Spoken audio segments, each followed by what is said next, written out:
Setiap kali kita memandang kepada Tuhan Yesus Kristus yang murah hati, telah membenarkan dan menebus kita, maka kita mampu untuk berpikir jernih karena kita memiliki hati yang bersih.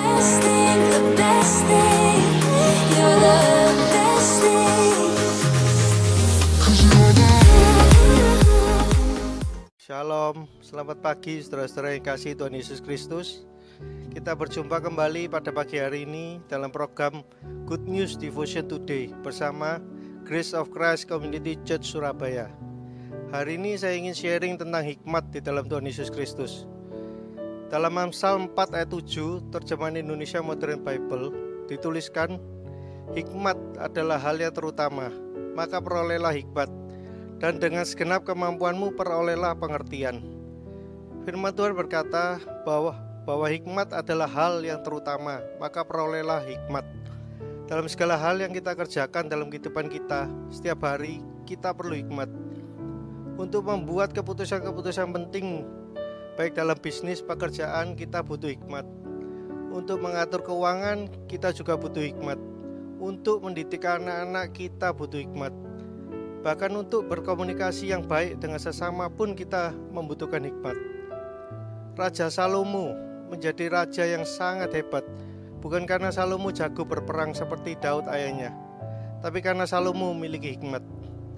Dan oleh hikmat itulah Salomo menjadi orang terkaya di muka bumi.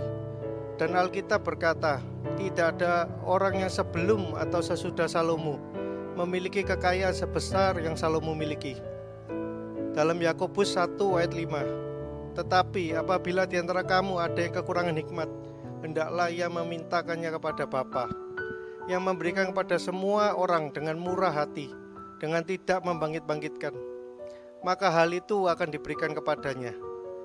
Dari manakah kita bisa mendapatkan hikmat? Hikmat bisa kita terima dari Bapa yang memberikannya dengan murah hati ketika kita memintanya. 1 Korintus 1 ayat 30, tetapi oleh Dia kamu berada dalam Kristus Yesus, yang oleh Bapa telah menjadi hikmat bagi kita. Ia membenarkan, menguduskan, dan menebus kita.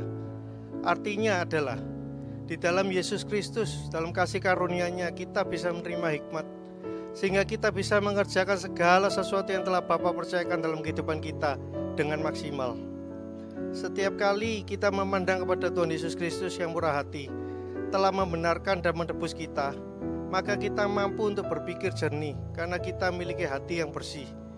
Akibat dari kesadaran bahwa hidup kita hanya karena kasih karunia Tuhan Yesus Kristus saja, Tuhan ingin kita berhasil hidup dalam damai sejahtera. Setiap hari mintalah hikmat. Sadari bahwa dalam Kristus kita sudah dibenarkan, dikuduskan, dan beroleh kasih karunia yang sempurna. Amin.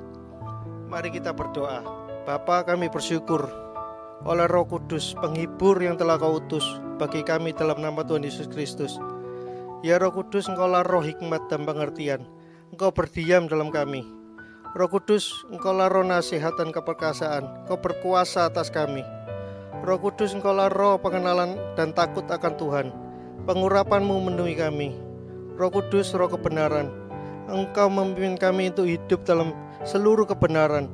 Oleh kuasa-Mu kami menjadi anak-anak Bapa di surga, menerima karunia-karunia roh dan berbuat banyak.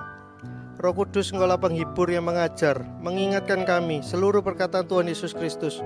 Oleh kuasa-Mu kami telah menjadi murid-murid Tuhan Yesus Kristus, untuk pergi menjadikan murid dari segala bangsa, menjadi saksi-Mu sampai ke ujung bumi. Roh Kudus, Engkaulah penolong yang menyertai kami sampai selama-lamanya. Kami adalah bait suci-Mu, menjadi terang untuk memberitakan perbuatan-perbuatan-Mu yang besar sampai Tuhan Yesus datang kembali. Roh Kudus, roh kemuliaan, Engkaulah jaminan kehidupan kami. Oleh kuasa-Mu kami dapat berkata-kata dengan Bapa, menjadi rumah doa bagi segala bangsa. Ya Bapa, terima kasih. Oleh Roh Kudus-Mu kami telah dimeteraikan menjadi milik Bapa dan dijauhkan dari segala pencobaan untuk selama-lamanya. Haleluya. Tetap semangat. Tuhan Yesus memberkati hidup kita melimpah-limpah. Amin.